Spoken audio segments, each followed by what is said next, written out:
Hi friend, welcome to GK study তোমাদের সবাইকে স্বাগত। তো জিকে স্টাডিতে আমাদের যে 1000 সায়েন্সের কোশ্চেন অ্যান্সার আলোচনা হচ্ছিল তার আরও একটি অন্যতম ক্লাস নিয়ে তোমাদের সাথে আলোচনা করতে চলে এসেছি। তোমরা জিকে স্টাডি প্লেলিস্টে চলে যাও, সেখানে গিয়ে সমস্ত ভিডিওগুলো দেখো এবং চ্যানেলটাকে শেয়ার ও সাবস্ক্রাইব করে নিও। চলো আজকে আমরা সায়েন্সের 1000 কোশ্চেন অ্যান্সারের প্রথম কোশ্চেনটা আমরা আজকে দেখে নিই। প্রথম কোশ্চেনটা তোমরা দেখো, সালোক সংশ্লেষে ক্লোরোফিলের ভূমিকা কী? তাহলে গাছের পাতায় সালোক সংশ্লেষ হয়, যার দ্বারা গাছ কী করে? উদ্ভিদ খাদ্য তৈরি করে। তো সালোক সংশ্লেষের ক্ষেত্রে গাছের যে ক্লোরোফিল থাকে, এই ক্লোরোফিলের ভূমিকা হচ্ছে সূর্য থেকে যে আলো আসে সেই আলোগুলোকে শোষণ করে নেয়। ঠিক আছে, শোষণ করে কী হচ্ছে না আমাদের সালোক সংশ্লেষে সাহায্য করে। তাহলে সালোক সংশ্লেষে ক্লোরোফিলের ভূমিকা হচ্ছে সূর্যের আলোগুলোকে শোষণ করা এবং সেগুলো কি সালোক সংশ্লেষে সাহায্য করা। ঠিক আছে, মানে সালোক সংশ্লেষের ক্ষেত্রে যে জল লাগে সেই জলগুলোকে ভেঙে দেয় আমাদের এই কি সূর্যের আলো, যেটা শোষণ করে ক্লোরোফিল। ক্যালসিটোনিন এর কোথায় উৎপত্তি স্থল, মানে ক্যালসিটোনিন কোথায় তৈরি হয়? ক্যালসিটোনিন আমাদের দেহে কিন্তু অগ্নাশয়ে তৈরি হয়। অগ্নাশয়ে কিন্তু আমাদের দেহে কী তৈরি হয়? ক্যালসিটোনিন। অগ্নাশয়কে ইংলিশে আমরা বলে থাকি প্যানক্রিয়াস। অগ্নাশয় হচ্ছে আমাদের এক ধরনের মিশ্র গ্রন্থি। কী গ্রন্থি? মিশ্র গ্রন্থি। ঠিক আছে, অগ্নাশয়ের বিটা কোষ থেকে ইনসুলিন খরিত হয়। অগ্নাশয়ের দুটি কোষ থাকে, একটা হচ্ছে আলফা কোষ এবং একটা হচ্ছে বিটা কোষ। বিটা কোষ থেকে কিন্তু ইনসুলিন খরিত হয়, কি? Insulin hormone. যে ইনসুলিন হরমোন যদি কমে যায় আমাদের দেহে, তাহলে কী হবে? ডায়াবেটিস হবে। গর্ভবতী মহিলাদের ক্ষেত্রে মূত্রের পিএইচ কত হয়? 7.3। দেখো, মূত্রের পিএইচ দেখেই কিন্তু কোনো একটা মহিলা গর্ভবতী কিনা সেটা মূত্রের পিএইচ টেস্ট করেই বোঝা যায়। তাহলে সেই গর্ভবতী মহিলাদের ক্ষেত্রে মূত্রের পিএইচ হয় কিন্তু 7.3। ঠিক আছে, আর আমাদের যে পিএইচ স্কেল হচ্ছে 0 থেকে 7 পর্যন্ত হলে তাহলে আমরা বলবো অ্যাসিড, এবং 7 থেকে 14 পর্যন্ত হলে আমরা বলবো সেটা হচ্ছে ক্ষার। আর যদি 7 হয় পিএইচের মান, তাহলে আমরা বলবো প্রশম, মানে অ্যাসিডও নয় আর আমাদের ক্ষারও নয়। ঠিক আছে, তারপরে কোশ্চেন দেখো, অভিস্রবণ প্রক্রিয়ায় দ্রাবক কোন অভিমুখে যায়? দেখো, অভিস্রবণ প্রক্রিয়া মানে যেখানে কম ঘনত্ব থেকে বেশি ঘনত্বের দিকে কিন্তু পদার্থের অণুগুলো বা দ্রবণগুলো যাবে। অভিস্রবণের ক্ষেত্রে তাহলে দ্রাবক বা পদার্থের অণুগুলো কি কম ঘনত্ব থেকে বেশি ঘনত্বের দিকে যায়। লিগামেন্ট কি? Very very important. লিগামেন্ট কার কার মধ্যে সংযোগ স্থাপন করে? তাহলে আমাদের দেহের দুটি হাড়ের মধ্যে সংযোগ স্থাপন করে কিন্তু লিগামেন্ট। তাই লিগামেন্ট মানুষের দেহে বা প্রাণীর দেহে দুটি হাড়ের মধ্যে সংযোগ স্থাপন করে। লিগামেন্ট তাহলে কি? দুটি হাড়ের মধ্যে সংযোগ স্থাপন করে লিগামেন্ট। আমরা যারা ফুটবল খেলি বা ফুটবল প্লেয়ারের দেখবে মাঝে মাঝে লিগামেন্ট ছিঁড়ে যায়। এই লিগামেন্ট ছিঁড়ে যায় কারণ অতিরিক্ত শরীরে চাপ পড়লে এই দুটি হাড়ের মধ্যে সংযোগস্থল, দুটি হাড়কে সংযুক্ত করে রাখে যে লিগামেন্ট, সেই লিগামেন্টগুলো কী হয়ে যায়? ছিঁড়ে যায় বা ক্র্যাক করে যায়। কোনো প্রাণী কত বছর না পাওয়া গেলে তাকে বিলুপ্ত বলা হবে? কোনো প্রাণী যদি 50 বছর না পাওয়া যায় তাহলে সেই প্রাণীকে বলা হবে বিলুপ্ত প্রাণী। ঠিক আছে, ধরো মানুষকে যদি আগামী 50 বছর আর না পাওয়া যায়, তার 50 বছর পর থেকে মানুষকে বিলুপ্ত বলা হবে। ঠিক আছে, তাহলে কোনো প্রাণী যদি 50 বছর না পাওয়া যায় তাকে বিলুপ্ত বলা হয়। যেমন হচ্ছে একটা মরিশাসের ডোডো পাখি, মরিশাস দেশের একটা ডোডো পাখি আছে, ডোডো পাখিকে আমরা বিলুপ্ত প্রাণী হিসাবে জেনে থাকি। পরের কোশ্চেন দেখো, তরুণাস্থি কোষটি কোনটি? তরুণাস্থি কোষকে বলছে কন্ড্রোসাইট। তরুণাস্থি কোষকে ইংলিশে বলে, তরুণাস্থি কোষের অপর নাম হচ্ছে কন্ড্রোসাইট। কোন পতঙ্গ জলে ডিম পারে? কোন পতঙ্গ জলে ডিম পারে? ড্রাগন ফ্লাই কিন্তু জলে ডিম পারে। মানুষের দেহে সবথেকে মজবুত হাড়, ভেরি ভেরি ইম্পর্টেন্ট। মানুষের দেহে সবথেকে মজবুত বলতে পারো বা লংগেস্ট মানে সবচেয়ে দীর্ঘ বলতে পারো, সেটা হচ্ছে ফিমার। তাহলে মানুষের দেহে সবথেকে মজবুত হাড় বা দীর্ঘ হাড় তাহলে আমাদের কী হবে? ফিমার। আর সবথেকে ক্ষুদ্রতম হাড় কোথায়? যেটা আমাদের কানে অবস্থিত, স্টেপিস। দীর্ঘতম বললে ফিমার, যেটা আমাদের থাই বা পায়েতে অবস্থিত, আর ক্ষুদ্রতম বললে হবে স্টেপিস, যেটা আমাদের কানে বা কর্ণে অবস্থিত। ঠিক আছে, স্তন্যপায়ী প্রাণীদের ক ধরনের দাঁত দেখা যায়? স্তন্যপায়ী প্রাণীদের 4 ধরনের দাঁত দেখা যায়। স্তন্যপায়ী প্রাণী মানে হচ্ছে যেটা হচ্ছে আমাদের যেসব প্রাণীরা তার মায়ের দুধ খেয়ে বেঁচে থাকে তাদের স্তন্যপায়ী প্রাণী বলে। যেমন মনে করো আমরা আমাদের মায়ের দুধ খেয়ে ছোটোবেলায় বেঁচে থাকি, তাহলে এই স্তন্যপায়ী প্রাণীর 4 ধরনের দাঁত দেখা যায়। কী কী? আমাদের হচ্ছে ইনসিজার, ক্যানাইন, প্রিমোলার, মোলার। 4 ধরনের দাঁত দেখা যায়, ইনসিজার, ক্যানাইন, প্রিমোলার, মোলার। আচ্ছা, আমাদের দাঁত কিন্তু লাইফে দুবার ওঠে, তাই না? একটা দুধে দাঁত আর তারপরে একটা পার্মানেন্ট স্থায়ী দাঁত। ওই জন্যে মানুষের দাঁতকে বলা হয় ডাইফিকোডন্ট, মানে মানুষের দাঁত দুবার ওঠে, একটা দুধে দাঁত আর একটা হচ্ছে 7-8 বছর পরে দুধে দাঁত ভেঙে গিয়ে স্থায়ী দাঁত ওঠে। ঠিক আছে, আচ্ছা, মানুষের যে বাচ্চাদের 20টা দাঁত থাকে, ঠিক আছে, সেটা হচ্ছে স্থায়ী দাঁত যখন উঠে যায় তখন 32টা দাঁত হয়ে যায়। পতঙ্গের দেহে কোন প্রোটিন পাওয়া যায়? পতঙ্গের দেহে কিন্তু কাইটিন প্রোটিন পাওয়া যায়। উদ্ভিদ কোষে কিসের পরিমাণ সবচেয়ে বেশি? উদ্ভিদ কোষে কিন্তু শর্করার পরিমাণ সবচেয়ে বেশি। ঠিক আছে, তোমরা যতগুলো কোশ্চেন দেখতে পাচ্ছ সব কিন্তু প্রিভিয়াস ইয়ার্সের কোনো না কোনো এক্সামে তোমরা দেখবে কোশ্চেনগুলো রিপিট হয়েছে। তাহলে তোমরা একটু কিন্তু যত্ন সহকারে ভিডিওগুলোকে দেখো এবং শেয়ার ও সাবস্ক্রাইব করে দাও। তাহলে উদ্ভিদ কোষে কিসের পরিমাণ সবচেয়ে বেশি? সেটা হবে আমরা বলবো শর্করার পরিমাণ সবচেয়ে বেশি। ঠিক আছে, পরের কোশ্চেনে আমরা চলে যাই। দেখো, অ্যাটাকামাইট কোন ধাতুর আকরিক? বলছে অ্যাটাকামাইট হচ্ছে কিন্তু আমাদের তামার আকরিক। কি তামার আকরিক হচ্ছে অ্যাটাকামাইট। আর একটা ইম্পর্টেন্ট, তোমরা অ্যালুমিনিয়ামের আকরিক, অ্যালুমিনিয়ামের মানে আমার হচ্ছে বক্সাইট হচ্ছে অ্যালুমিনিয়ামের আকরিক। ঠিক আছে, বক্সাইট কার আকরিক? অ্যালুমিনিয়ামের আকরিক। বা বক্সাইটের খনিজ পদার্থ যদি বলা হয় অ্যালুমিনিয়াম বলা হবে। Very very important. জার্মান সিলভারে কী কী উপাদান থাকে? জার্মান সিলভার মানে একটা সংকর ধাতু। তো এই জার্মান সিলভারে কী কী থাকে? তামা থাকে, পার্সেন্টেজ তোমাদের মনে রাখার দরকার নেই। তামা থাকে, দস্তা থাকে এবং নিকেল থাকে। তাহলে জার্মান সিলভারে কী কী থাকে? তামা, দস্তা এবং নিকেল। পরের কোশ্চেন দেখো, চীনামাটি বা ক্যাওলিন কোন ধাতুর আকরিক? Very very important, bauxite. দেখো, চীনামাটি বা ক্যাওলিন হচ্ছে আমার কোন ধাতুর আকরিক? অ্যালুমিনিয়াম। আর একটা হয় কিন্তু বক্সাইট, যেটা সবথেকে ইম্পর্টেন্ট বেশি, আমি তোমাদের বললাম এক্ষুনি যে বক্সাইট হচ্ছে অ্যালুমিনিয়ামের সবথেকে প্রধান আকরিক। ঠিক আছে, আর যদি কোশ্চেনটা ঘুরিয়ে পড়ে যে বক্সাইটের খনিজ পদার্থ কী, তাহলে আমরা বলবো অ্যালুমিনিয়াম। আর অ্যালুমিনিয়ামের আকরিক কী, তাহলে আমরা বলবো কিন্তু বক্সাইট। পরে কোশ্চেন দেখো, হাইড্রোজেন গ্যাসের নাম দেন কোন বিজ্ঞানী? হাইড্রোজেন গ্যাসের নাম দেন কিন্তু বিজ্ঞানী Lavoisier. Very very important question. Hydrogen গ্যাসের নাম দেন কোন বিজ্ঞানী? বিজ্ঞানী ল্যাভোসিয়ে কিন্তু হাইড্রোজেন গ্যাসের নাম দেন। পরের কোশ্চেনে আমরা চলে যাই। ফসজিন রাসায়নিক নাম কি? ফসজিন, যেটা আমরা বাণিজ্যিক নাম বলতে পারি একটি পদার্থে, সেই ফসজিনের রাসায়নিক নাম হচ্ছে কার্বনিল ক্লোরাইড। তাহলে ফসজিনের রাসায়নিক নাম আমরা কী জানতে পারলাম? Carbonyl chloride. হাইড্রোজেনের তুলনায় ভারী হওয়া সত্ত্বেও কোন গ্যাস বেলুনে দেওয়া হয়? দেখো, বেলুনে দেওয়া হয় কিন্তু আমাদের হিলিয়াম গ্যাস। হিলিয়াম গ্যাস বেলুনে দেওয়া হয়, কারণ হচ্ছে হিলিয়াম গ্যাস হচ্ছে আমাদের বায়ু বা বাতাস, আমাদের পরিবেশের বায়ু বা বাতাসের চেয়ে হালকা।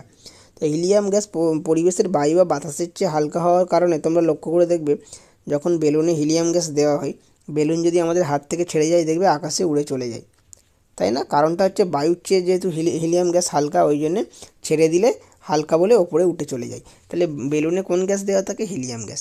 সোডিয়াম পরমাণুর প্রথম কক্ষে কটি ইলেকট্রন থাকে? 2টি ইলেকট্রন থাকে সোডিয়াম। ঠিক আছে, পর্যায় সারণীর সবচেয়ে তড়িৎ ঋণাত্মকতা মৌলিক কোনটি? Very very important question. এটা আমাদের যত কোশ্চেন দেখবে সব আমাদের মাধ্যমিক লেভেলে বেশি, মানে 99% কোশ্চেন কিন্তু মাধ্যমিক লেভেল। আমাদের যত পরীক্ষা হয় সেখানে কিন্তু মাধ্যমিক লেভেলের সায়েন্সের কোশ্চেন পড়ে। তাহলে তোমরা কিন্তু গুরুত্ব সহকারে ভিডিওটি দেখো। পর্যায় সারণীর সবচেয়ে তড়িৎ ঋণাত্মকতা মৌল হচ্ছে ফ্লুরিন। আচ্ছা, তড়িৎ ঋণাত্মকতা মানে ব্যাপারটা তোমাদের বলে দিই। তড়িৎ ঋণাত্মকতা মানে একটা মৌল যখন, যে মৌলতে তো অনেক ইলেকট্রন থাকে, তাহলে একটা মৌল সে কত জোরে ইলেকট্রনকে টানতে পারে সেটাকেই তড়িৎ ঋণাত্মকতা বলে। তাহলে কোনো মৌল একটা ইলেকট্রনকে কত জোরে টানতে পারে সেটা হচ্ছে তড়িৎ ঋণাত্মকতা। তাহলে ফ্লুরিনের ক্ষমতা সবচেয়ে বেশি। ফ্লুরিন সবচেয়ে জোরে কিন্তু ইলেকট্রন নিজের দিকে টানতে পারে। ক্লোরিন পরমাণুর বাইরের কক্ষে মানে ক্লোরিন পরমাণুর বাইরের কক্ষ অর্থাৎ 3 নম্বর কক্ষ যেটা, সেখানে কটি ইলেকট্রন থাকে? 7টি ইলেকট্রন থাকে। ঠিক আছে, বায়ুমণ্ডলের নিষ্ক্রিয় গ্যাসের পরিমাণ কত? বায়ুমণ্ডলের নিষ্ক্রিয় গ্যাসের পরিমাণ হচ্ছে আমাদের 0.95%, মানে প্রায় 1%-এর মধ্যে। বায়ুমণ্ডলে আমাদের সবচেয়ে বেশি পরিমাণে আছে নাইট্রোজেন গ্যাস প্রায় 78%, তারপরে আছে অক্সিজেন গ্যাস 21%। ঠিক আছে, তারপরে অন্যান্য গ্যাস আছে, তারপর কার্বন ডাইঅক্সাইড আরও কম আছে 0.03%, আর আমাদের আর্গন আছে। ঠিক আছে, নাইট্রোজেন, অক্সিজেন, আর্গনের পরিমাণ হচ্ছে 0.95%। এবার আর্গন হচ্ছে একটি নিষ্ক্রিয় গ্যাস। তাহলে বায়ুমণ্ডলে একমাত্র নিষ্ক্রিয় গ্যাস যেটা আমরা দেখতে পাই সেটা হচ্ছে আর্গন। ঠিক আছে, পরের কোশ্চেনে আমরা চলে যাই। চলো, হাইড্রোজেনের কোন আইসোটোপের পরিমাণ প্রকৃতিতে সবথেকে বেশি? দেখো, হাইড্রোজেনের 3টি আইসোটোপ আছে। আইসোটোপ মানে হচ্ছে হাইড্রোজেনের, মানে অ্যাকচুয়ালি তোমরা বলতে পারো হাইড্রোজেনের ভাই আর কি। হাইড্রোজেনের 3টি ভাই এরকম ভাবতে পারো। তাহলে হাইড্রোজেনের আরও যে 3টি ভাই আছে হাইড্রোজেন। ঠিক আছে, হাইড্রোজেন প্রথমে হচ্ছে প্রোটিয়াম, ডয়টেরিয়াম, টাইটেরিয়াম, এগুলো নাম। ঠিক আছে, প্রথম ভাইয়ের নাম হচ্ছে প্রোটিয়াম, মানে যেটা আমরা জানি হাইড্রোজেন, সেটাই হচ্ছে প্রোটিয়াম বলে। তাহলে প্রোটিয়াম কিন্তু বাতাসে সবচেয়ে বেশি পরিমাণে থাকে বা আমাদের পরিবেশে সবচেয়ে বেশি পরিমাণে থাকে, প্রায় 99.98%। তাহলে প্রোটিয়াম তিনটি আইসোটোপের মধ্যে প্রোটিয়াম হচ্ছে সবচেয়ে বেশি পরিমাণে থাকে 99.98%। ঠিক আছে, এই প্রোটিয়াম মানে সাধারণ হাইড্রোজেন। আর একটা তিনটে আইসোটোপ, অপর আইসোটোপের নাম হচ্ছে ডয়টেরিয়াম, অপর আরেকটা আইসোটোপের নাম ট্রিটিয়াম। তো এই ডয়টেরিয়াম বা ট্রিটিয়ামের অপর নাম আমরা বলতে পারি ভারী জল। কি ভারী জল? ভারতের এই ভারী জল যে হাইড্রোজেনের আইসোটোপ যেটা আমরা বললাম ভারী জল, সেই ভারী জল কোথায় তৈরি হয়? নাঙ্গাল এবং নারৌরাতে কিন্তু এই ভারী জল তৈরি হয়, মানে হাইড্রোজেনের আইসোটোপ তৈরি হয়। কোনো একটা বদ্ধ ঘরে যদি আগুন জ্বালিয়ে দেওয়া হয় তাহলে মানুষ কি বেশিক্ষণ বাঁচে না, মানে বেশিক্ষণ যদি থাকে সেখানে তাহলে মারা যাবে। কারণ দেখো, বদ্ধ ঘরে মানে একটা বন্ধ ঘরে যদি আগুন জ্বালিয়ে দেওয়া হয় তাহলে সেখানে কি না কার্বন মনোক্সাইড তৈরি হয়। কি তৈরি হয়? Carbon monoxide. তাহলে বদ্ধ ঘরে যদি কার্বন মনোক্সাইড তৈরি হয় তাহলে কার্বন মনোক্সাইড হচ্ছে ক্ষতিকারক গ্যাস। সেই কার্বন মনোক্সাইড ক্ষতিকারক গ্যাস হওয়ার কারণে কিন্তু মানুষ মারা যায়। তাহলে বদ্ধ ঘরে হচ্ছে কোনো ব্যক্তি কাঠের আগুন জ্বালিয়ে দিলে বেশিক্ষণ বাঁচবে না, কারণ প্রচুর পরিমাণে কী তৈরি হবে? কার্বন মনোক্সাইড তৈরি হবে। তারপরে দেখো, রাশিয়ায় রকেটের জ্বালানি হিসাবে কি ব্যবহার করে? রাশিয়া যেটা হচ্ছে পৃথিবীর সবচেয়ে বড় দেশ রাশিয়া, তো সেই রাশিয়ার যে রকেটগুলো হয়, রকেটের জ্বালানিতে কিন্তু কেরোসিন এবং তরল অক্সিজেন ব্যবহার করা হয়। তা রাশিয়ার রকেটের জ্বালানিতে কিন্তু কেরোসিন এবং তরল অক্সিজেন ব্যবহার করা হয়ে থাকে। সরলতম হাইড্রোকার্বনের নাম কি? মিথেন সরলতম হাইড্রোজেন নাম। মিথেনের অপর নাম আমরা বলতে পারি আলেয়া বা মার্স গ্যাস। মিথেনের অপর নাম আলেয়া, আর একটা নাম হচ্ছে মার্স গ্যাস। অপর নাম আলেয়া হওয়ার কারণ মিথেন হচ্ছে খুব দাহ্য পদার্থ। মিথেন যখন তৈরি হয় পরিবেশের সংস্পর্শে এসে সঙ্গে সঙ্গে জ্বলে যায়, ওই জন্য একে বলা হয় আলেয়া। ঠিক আছে, বা মার্স গ্যাসও বলা হয়ে থাকে। মিথেন কিন্তু জলাশয়ে তৈরি হয়। ঠিক আছে, এবার ডব্লিউবিসিএসে এই কোশ্চেনটা পড়েছিল, মিথেন কোথায়? তো ধানের ক্ষেত বা জলাশয়ে কিন্তু মিথেন তৈরি হয়। পরের কোশ্চেনে আমরা চলে যাই, দেখি সম্পৃক্ত হাইড্রোকার্বনের মধ্যে কী ধরনের বন্ধন দেখা যায়? এক বন্ধন দেখা যায় সম্পৃক্ত হাইড্রোকার্বন, যেমন হচ্ছে মিথেন হচ্ছে CH4। তার মানে কার্বনের একটা হাতের সঙ্গে কি কার্বনের চারটে হাত থাকে, প্রত্যেক হাতের সাথে একটা করে হাইড্রোজেন থাকে। তাহলে একটা করে হাত থাকলে তাকে আমরা বলবো কিন্তু কি, যে বলবো হচ্ছে সম্পৃক্ত হাইড্রোকার্বন। তারপরে কোশ্চেন দেখো, ব্লিচিং পাউডারের গন্ধ কেমন? Very very important. ব্লিচিং পাউডারের কিন্তু গন্ধ অনেকটা কি ব্লিচিং পাউডারের মতো গন্ধ কার? ক্লোরিনের গন্ধ কেমন? না ব্লিচিং পাউডারের মতো ঝাঁঝালো। ঠিক আছে, চলো আরও কিছু কোশ্চেন আমরা প্র্যাকটিস করে নিই আজকে। কোন গ্যাসকে অক্সিজেনের বাহক বলা হয়? নাইট্রোজেন ডাইঅক্সাইডকে অক্সিজেনের বাহক বলা হয়। কারণটা কি? কারণ নাইট্রোজেন ডাইঅক্সাইড অক্সিজেনকে বয়ে নিয়ে যেতে সাহায্য করে, তাই অক্সিজেনের বাহক বলা হয় নাইট্রোজেন ডাইঅক্সাইড। নাইট্রোজেন ডাইঅক্সাইডের সংকেত আমরা কি? NO2। ঠিক আছে, জন্ডিসের সময় আমাদের দেহে কিসের পরিমাণ বেড়ে যায়? বিলিরুবিন। তো মানুষের দেহে যখন জন্ডিসের সময় বিলিরুবিনের পরিমাণ বেড়ে যায়, এই বিলিরুবিন এই যে পদার্থটা জন্ডিসের সময়, এই বিলিরুবিন পদার্থটা কোত্থেকে তৈরি হয়? হিমোগ্লোবিন থেকে তৈরি হয়।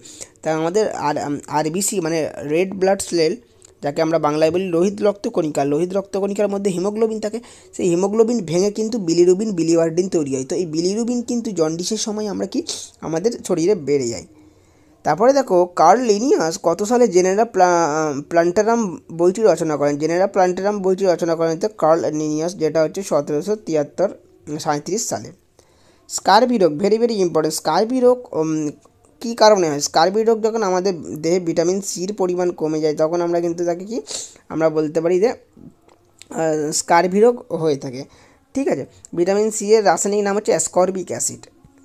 কোন যন্ত্র ফুসফুসের অক্সিজেন গ্রহণের বা অক্সিজেন নেওয়ার পরিমাণ নির্ণয় করে? আমরা যে অক্সিজেন নিচ্ছি সেটা তো ফুসফুসে যাচ্ছে, তো এই ফুসফুসে যে অক্সিজেন কত পরিমাণ যাচ্ছে এটা কোন যন্ত্র দ্বারা মাপা হয়? ডগলাস ব্যাগ বা স্পাইরোমিটার। ডগলাস ব্যাগ বা স্পাইরোমিটার যন্ত্রের সাহায্যে কিন্তু ফুসফুসে কত পরিমাণ অক্সিজেন যাচ্ছে সেটা কিন্তু নির্ণয় করা হয়। লোহিত রক্তকণিকায় অতিরিক্ত বেড়ে গেলে কী হবে? দেখো, আমাদের দেহের মধ্যে লোহিত রক্তকণিকা, শ্বেত রক্তকণিকা, অনুচক্রিকা আছে, তাদের তো একটা নির্দিষ্ট মান আছে, নির্দিষ্ট পরিমাণে দেহে থাকে। যখন আমাদের দেহে লোহিত রক্তকণিকা অর্থাৎ আরবিসি যখন অতিরিক্ত বেড়ে যায় তখন তখন তাকে আমরা বলি পলিসাইমিথিয়া। কী বলে থাকি? পলিসাইমিথিয়া। তাহলে আমাদের দেহে যখন অতিরিক্ত পরিমাণে লোহিত রক্তকণিকা বেড়ে যায় তখন আমরা সেটাকে বলে থাকি পলিসাইথিমিয়া। মাইনর কার্পের উদাহরণ দাও। মাইনর কার্প মানে ছোট প্রজাতির যে মাছ, সেই মাইনর কার্প মানে ছোট প্রজাতির মাছকে মাইনর কার্প বলে।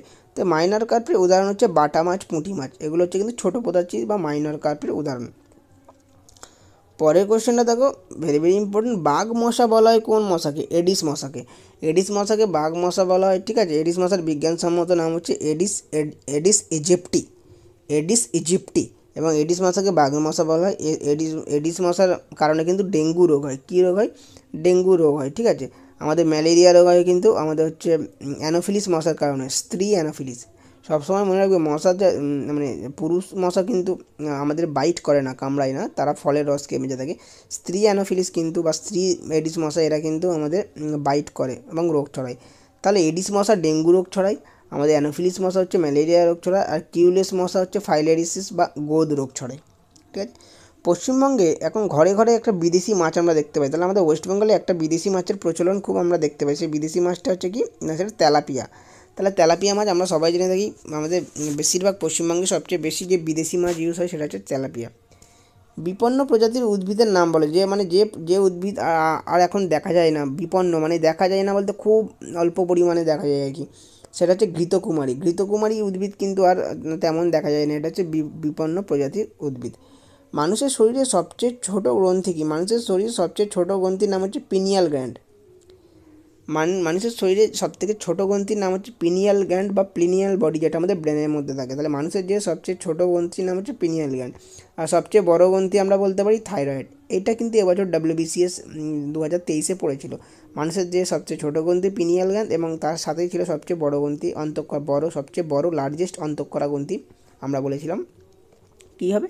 সেটা হয়ে যাবে কিন্তু আমাদের হচ্ছে থাইরয়েড গ্ল্যান্ড বা থাইরয়েড গ্রন্থি, যেটা আমাদের গলার কাছে থাকে, ঠিক আছে। তারপরে আমরা চলে যাই, দেখো বলছে কোন প্রোটোজোয়া সবচেয়ে বেশি ক্রোমোজোম আছে? ক্রোমোজোম সবচেয়ে বেশি আছে কিন্তু অ্যাউলাকান্থা, প্রায় 1600 ক্রোমোজোম থাকে। মানুষের দেহে কটি ক্রোমোজোম থাকে? মানুষের দেহে কিন্তু 46টি ক্রোমোজোম থাকে। কটি ক্রোমোজোম? 46টি ক্রোমোজোম থাকে। তার মধ্যে হচ্ছে 44টি দেহ ক্রোমোজোম আর 2টি হচ্ছে সেক্স ক্রোমোজোম বা লিঙ্গ নির্ধারক ক্রোমোজোম। তাহলে মানুষের যে কটি ক্রোমোজোম থাকে? 46টি। স্ত্রী ও পুরুষের মধ্যে কাদের টিউবেক্টমি করা হয়? টিউবেক্টমি মানে একটা প্রসেস, যে প্রসেসের মাধ্যমে আমাদের শরীরের একটি বিশেষ অঙ্গকে আমাদের শরীর থেকে বাদ দিয়ে দেওয়া হয়, সেটাকে বলে টিউবেক্টমি। তো এটাই টিউবেক্টমি প্রসেসটা কিন্তু মেয়েদের ক্ষেত্রে হয়ে থাকে, ঠিক আছে। এটা যে জননাঙ্গের একটা অপারেশন বা একটা প্রসেস, যেখানে কিন্তু সেটাকে কেটে বাদ দেওয়া হয় একটা বিশেষ অঙ্গ।